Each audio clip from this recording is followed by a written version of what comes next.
નમસ્કાર મિત્રો, હું છું હર્ષદ કુમાર સ્વાગેલા. ઇન્ડિયન વાય ન્યૂઝમાં તમારું હાર્દિક સ્વાગત કરું છું. અમે આવી ગયા છે ગાંધીનગર જિલ્લાના કલોલ તાલુકાના ડીંગુચા ગામે. ડીંગુચા ગામમાં વણકર મોહલ્લો છે. સરસ મજાનું આયોજન થયેલું છે. તો આવી આપણે પૂછીએ, શું નામ છે તમારું? વાઘેલા ગૌતમ.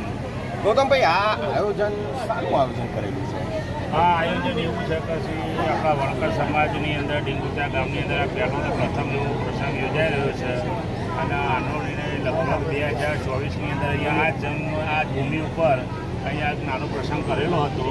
એ વખતે દરેક વસ્તી વણકર સમાજ ભેગી થઈ અને કે ભાઈ આ નાનું મંદિર છે તો આપણે એક મોટું મંદિર બનાવીએ આ ધરતી ઉપર, બરાબર છે.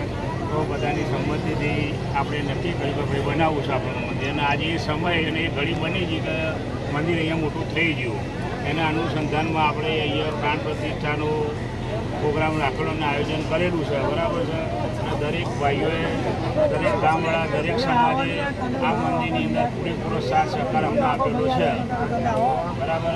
અને દરેક ભાઈઓ વડીલો પણ અમારી જોડે ખડે પગે ઊભા છે, સ્વયંસેવકો પણ અમારી જોડે ઊભા રહેલા છે. અને આ પ્રસંગ બહુ સારી રીતે ઉજવાઈ રહ્યો છે.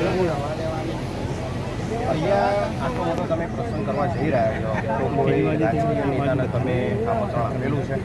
હા, અમે આ પ્રસંગની અંદર કલોલના ધારાસભ્ય બકાજી ઠાકોર, પછી માજી ધારાસભ્ય બળદેવજી ઠાકોર, પછી આપણા કલોલ તાલુકાના પ્રમુખ હિતભાઈ પટેલને આપેલું છે, માજી સરપંચ શ્રી મસુજી ઠાકોરને આપેલું છે, તેમજ અમદાવાદના શ્રી શૈલેષભાઈ પરમાર ધારાસભ્યને આપેલું છે આમંત્રણ, તેમજ શ્રી રમીલાબેન અમદાવાદના કોર્પોરેટરને આમંત્રણ આપણે આપેલું છે. આ પ્રસંગ નિમિત્તે તમારી જે અંદાજી સમાજની વસ્તી ભેગી થવાની છે, તો તમે વસ્તીને શું સંદેશો આપવા માગો છો? હવે આ સંદેશો તો એવો છે કે ભાઈ આપણે બધા હળી મળીને રહો અને આવા ગમે ત્યારે બી પ્રસંગ થાય તો એક અને એકતાથી સાથે મળી અને આ પ્રસંગ ઉજવીએ તો બહુ સારું એવું લાગે આપણને.